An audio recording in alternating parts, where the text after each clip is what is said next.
Salam sejahtera, terima kasih karena bersama dengan saya di Nazilin Unity Channel. Benarkah PKR berpecah? Itulah ulasan yang paling orang tunggu-tunggu. Entahlah, siapa sebenarnya yang berminat. Adakah ahli PKR yang berminat melihat PKR berpecah? Ataupun para pembangkang yang di luar sana yang menyerupai ataupun bertopengkan PKR? Ramai juga yang memesej saya, kononnya mereka nak melihat PKR ini menjadi berpecah. Mereka sokong itu, sokong ini. Mereka seakan-akan menjadi batu api pula. Bertopengkanlah kan. Mereka kata Rafizi baguslah, Nuruliza baguslah dan sebagainya. Bila siasat, mereka bukan ahli PKR. Sebenarnya ahli-ahli PKR tidak mahu PKR berpecah. Mereka nak PKR jadi kuat semula. Bagaimana pula dengan Anda? Di mana kedudukan Anda? Adakah Anda juga adalah orang-orang PKR yang sejati? Ataupun Anda ialah penyokong PKR yang menyerupai PKR? Macam itulah. Tapi secara realitinya dan teorinya PKR tidak akan berpecah. Parti Keadilan Rakyat PKR walaupun berdepan dengan ketegangan dalaman yang serius gara-gara pemilihan parti pada Mei 2025, ini tidak akan menyebabkan PKR berpecah. Nak tahu kenapa? Ikuti terus ulasan ini. Mungkin ini satu ulasan yang mengecewakan Anda, atau mungkin Anda tak setuju, atau juga mungkin inilah yang Anda suka. Mana satu yang Anda suka, tak tahulah. Tapi ada orang yang suka PKR berpecah, ada juga suka PKR tak berpecah, ada juga yang di atas pagar. Di mana Anda? Baiklah. Untuk menjawab soalan itu, saya akan hurai dalam beberapa menit. Tapi sebelum itu, saya izinkan saya untuk berkongsi satu kebaikan untuk Anda semua. Ini ialah produk yang terbaik yang ada di pasaran. Produk ini bukan obat. Produk ini ialah produk yang meningkatkan daya imun tubuh badan kita. Ramai orang kena penyakit, bahkan hampir semua orang kena penyakit karena imun badan yang lemah dan imun badan yang bodoh. Dengan memakan produk ini, imun badan kita akan ditingkatkan sebanyak 400%, dan lebih menarik lagi, imun badan yang bodoh yang menyerang tubuh badan kita sendiri itu juga akan dididik menjadi bijaksana supaya bukan menyerang kita tetapi mempertahankan kita. Paling bagus produk ini ialah apabila imun badan kita menjadi kuat semula, kita disembuhkan melalui dalaman. Dari dalam kita sembuh, bukan dari luar. Jadi untuk mendapatkan produk ini, hubungi nombor yang tertera. Ramai orang sudah membeli produk ini.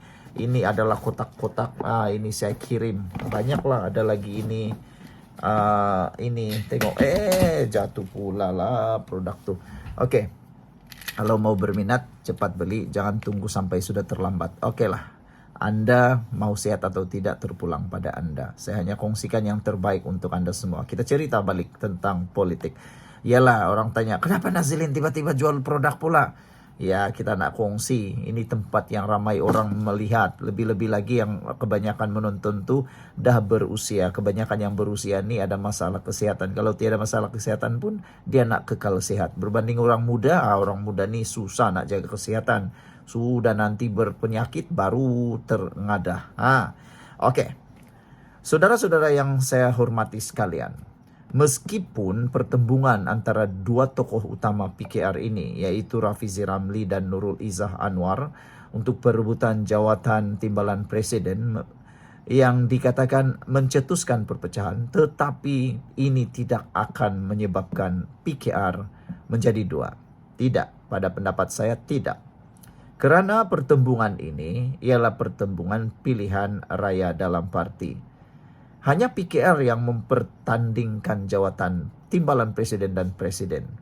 Ramai parti yang di luar sana tuh malu-malu nak pergi komen. Kenapa? Coba perhatikan. Kenapa Berti Bersatu, kenapa PAS, kenapa UMNO tidak mahu mengulas tentang isu PKR. Mereka kata bukan urusan dalaman kami. Iyalah kan. Tapi sebenarnya mereka malu nak ulas kerana parti mereka tidak berani mempertandingkan jawatan presiden dan timbalan presiden. Mereka tahu kalau mereka pertandingkan, mereka juga akan alami benda yang sama. Sama, saya nak kata, semua parti akan melalui benda yang sama. Kalau parti Bersatu, kalau parti PKR, kalau parti UMNO, kalau parti DAP, apalagi parti Amanah membuat pertandingan dengan mempertandingkan jawatan presiden dan timbalan presiden, percayalah mereka akan lebih teruk perpecahannya berbanding dengan PKR. Nak tahu siapa yang paling teruk? Tengok parti Bersatu. Tengok parti UMNO. Kalau dipertandingkan jawatan timbalan dan pengerusi presiden, tahulah kamu berapa teruknya perpecahan yang akan berlaku dalam parti-parti tersebut berbanding PKR. Cakap lebih saja mereka tuh, tapi sebenarnya mereka pun teruk juga perpecahan kalau dipertandingkan. Itu sebabnya saya rasa tidak akan ada perpecahan berlaku dalam PKR. Yang sekarang nih, ia sedang dalam proses pemulihan, dalam proses penyembuhan. Rafizi saja sekarang pun sudah mulai aktif semula di Pandan melalui Facebook Rafizi. Saya melihat Rafizi menjalankan tugas beliau sebagai ahli parlimen PKR, dan desas-desus kononnya Rafizi keluar daripada parti PKR tidaklah menjadi kenyataan, menjadi kekecewaan kepada ramai orang, terutamanya pembenci kepada PKR dan Kerajaan Perpaduan. Respon Rafizi dan pengunduran beliau daripada kabinet. Rafizi mengumumkan sebenarnya peletakan jawatan beliau bukanlah kerana beliau merajuk, tetapi beliau kata untuk mencerminkan kebertanggungjawaban dan integriti. Walau bagaimanapun, masih ada risiko perpecahan parti. Bekas Naib Presiden PKR Tian Chua memberi amaran bahawa pertembungan antara Rafizi dan Nurul Izzah boleh membawa kepada perpecahan dalam parti, terutamanya jika tidak ditangani dengan bijak. Beliau menekankan bahawa sindiran dan kenyataan panas antara kedua-dua pihak boleh merosakkan perpaduan parti dan melemahkan akar umbi. Reaksi kepimpinan parti pula, Ketua Penerangan PKR Datuk Fahmi Fadzil menafikan bahawa parti berisiko berpecah. Beliau menyatakan bahawa selepas Kongres Parti, ahli-ahli akan bersatu di belakang Presiden Anwar Ibrahim untuk meneruskan agenda reformasi. Fahmi juga menekankan bahawa suasana dalam parti kini lebih stabil berbanding semasa krisis langkah Sheraton pada tahun 2020. Masa depan PKR, walau bagaimanapun kepimpinan parti cuba meredakan ketegangan. Walaupun itu berlaku, perpecahan antara penyokong Rafizi dan Nurul Izzah masih jelas kelihatan. Kebimbangan mengenai nepotisme, ketelusan dalam pemilihan dan hala tuju parti menjadi isu utama yang perlu ditangani untuk memastikan kestabilan dan perpaduan dalam PKR menjelang pilihan raya umum yang ke-16. Sekian dulu untuk kali ini. Jangan lupa tinggalkan komen Anda. Salam sejahtera. Terima kasih kerana bersama dengan saya di Nazilin Unity Channel. Kali ini giliran Mahathir diserang berjemaah oleh penyokong Anwar dan juga penyokong PKR. Ada kata habislah Mahathir. Ada juga kata ini petanda Mahathir perlu berhenti sudah daripada berpolitik, berhenti sudah mengganggu pentadbiran negara, dan berhenti sudah supaya tidak lagi mengganggu Anwar Ibrahim. Baru-baru ini Mahathir menuduh kononnya Anwar Ibrahim ialah Perdana Menteri yang haram. Kononnya Anwar Ibrahim pengampunannya itu tidak ikut prosedur. Tapi sekalinya apa yang dikorek oleh netizen mengejutkan kita semua dan memalukan Mahathir sendiri, sehingga Mahathir tampil menyatakan dia sudah tua, banyak benda dia lupa. Itulah, pandai kata orang sendiri dah kena. Kalau tak pasti tak perlulah nyatakan di media. Ini boleh pula bagi alasan dah lupa. Macam mana tu? Ini bukan soal lupa atau tidak. Ini soal maruah dan integriti Perdana Menteri kita yang ada sekarang. Bayangkan Mahathir memperkotak-katikkan Perdana Menteri kita.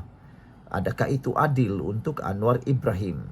Hari ini akhirnya Mahathir mendapat balasan yang setimpal apabila netizen mengorek hantaran lama Mahathir ketika menghadiri mesyuarat Lembaga Pengampunan. Jadi dengan kata lain, kata netizen, Mahathir kena balasan karma.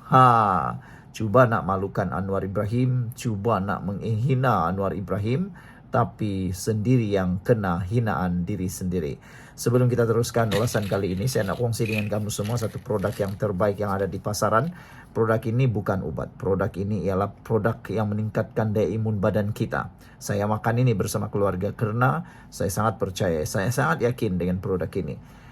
Kita kena, secara ringkasnya kita kena masalah penyakit ataupun kita bermasalah penyakit karena daya imun badan kita yang lemah.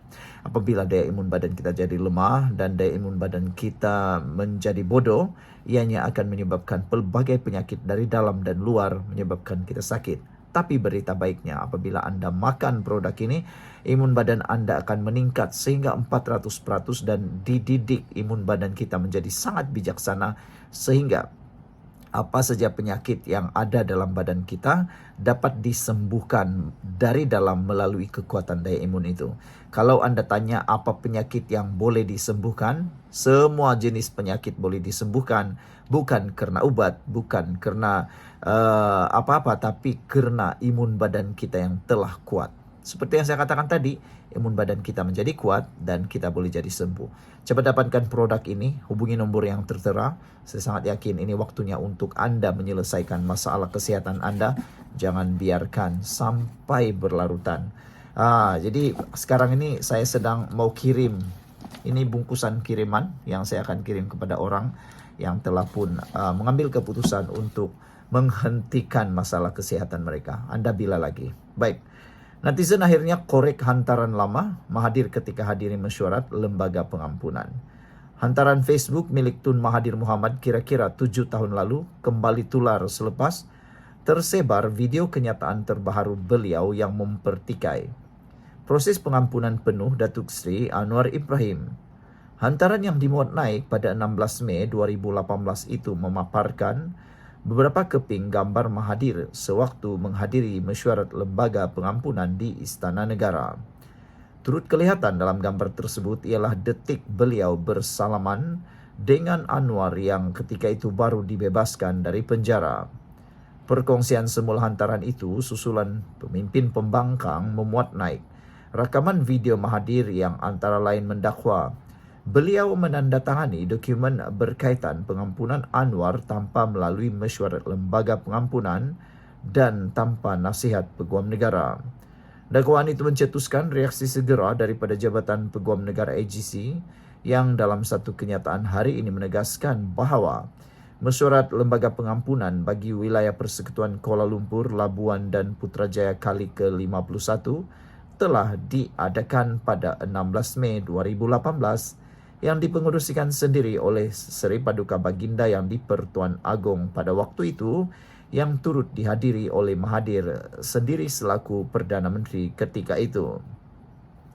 Bagi tujuan mesyuarat tersebut, Peguam Negara juga telah memberikan pendapat bertulis mengenai perkara itu selaras dengan Fasal 9 Perkara 42 Perlembagaan Persekutuan untuk pertimbangan Lembaga Pengampunan menurut kenyataan AGC. AGC turut memandang serius kenyataan yang boleh mengelurukan masyarakat mengenai keputusan Lembaga Pengampunan dan menegaskan bahawa isu ini menyentuh kepentingan institusi dan perlembagaan negara. Kenyataan bercanggah Mahathir dengan bukti kehadiran beliau dalam mesyuarat tersebut kini menarik perhatian ramai, sekaligus menimbulkan persoalan mengenai motif sebenar di sebalik kenyataan yang dikeluarkan 7 tahun selepas peristiwa itu. Sekian dulu untuk kali ini. Jangan lupa tinggalkan komen Anda. Salam sejahtera. Terima kasih karena bersama dengan saya di Nazilin Unity Channel. Hari ini kita digemparkan sekali lagi dengan keputusan yang diumumkan terkait dengan Rafizi Ramli oleh EMK PKR. Sebelum ini kita digemparkan juga dengan pendedahan oleh Rafizi bahawa beliau ditawarkan jawatan Timbalan Presiden Parti Keadilan lantikan yang dikatakan dicadangkan oleh Nurul Izzah Anwar. Namun demikian, yang paling hebat ialah Rafizi menolak tawaran itu dan masih berpegang pada prinsip integriti dan juga kebertanggungjawaban. Ramai sebenarnya yang setuju dengan tindakan Rafizi itu. Mereka kata, buat apalah ada jawatan kalau hanya diberikan. Itu hanya satu pujukan biasa, kata mereka. Jadi ramai yang juga menyokong tindakan Rafizi menolak lantikan sebagai timbalan presiden tersebut. Dan ini pula komen daripada Ketua AMK PKR. Beliau kata hormat keputusan Rafizi. Keputusan Ahli Parlimen Pandan Datuk Seri Rafizi Ramli yang menolak tawaran jawatan timbalan Presiden Parti Keadilan Rakyat PKR lantikan yang dicadangkan Nurul Izzah Anwar perlu dihormati. Ketua Angkatan Muda Keadilan AMK Muhammad Kamil Abdul Munim berkata, Rafizi berkemungkinan mempunyai perancangan tersendiri untuk memperkukuhkan parti. Kata beliau, kita hormat keputusan Rafizi, cuma kalau terima tawaran Nurul Izzah itu bagus dalam usaha memperkukuhkan parti, katanya lagi. Mungkin Rafizi ada platform lain yang difikirkan sesuai untuk terus membantu parti, katanya lagi. Sebelum kita teruskan ulasan kali ini, jangan lupa tinggalkan komen Anda dan saya nak kongsikan dengan Anda semua satu produk yang terbaik yang ada dalam pasaran sekarang. Ini terbaik di seluruh dunia. Saudara-saudara sekalian, kita kena penyakit karena daya imun badan kita yang lemah. Kita juga sembuh karena daya imun badan yang kuat.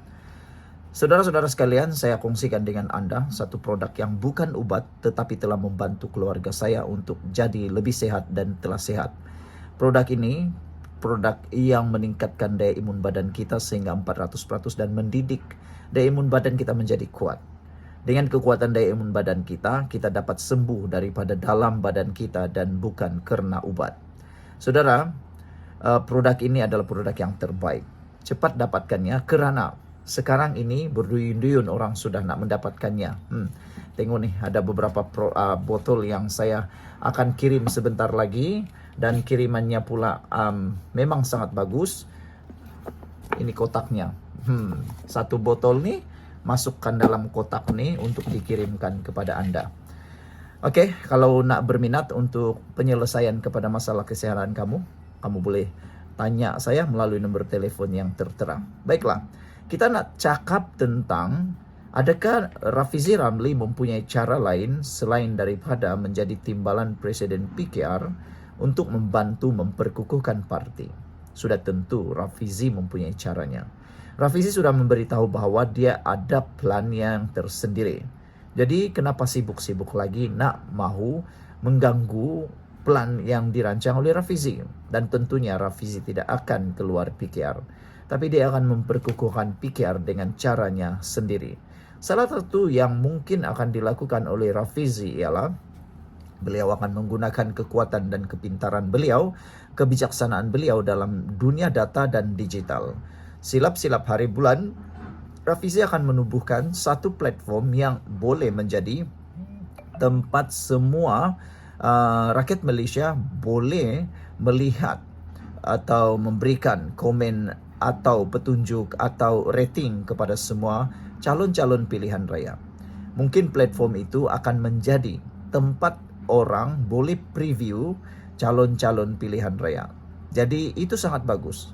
Ia memberikan maklumat yang tepat kepada semua pengundi.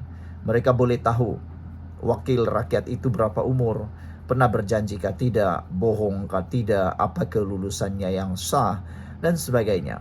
Platform itulah yang saya tunggu-tunggu sebagai rakyat Malaysia. Jadi saya sebenarnya menyokong tindakan Rafizi menolak lantikan timbalan presiden tersebut. Kerana lebih baik Rafizi bekerja di tempat yang beliau bijaksana. Apabila pendapat anda semua, jangan lupa tinggalkan komen anda.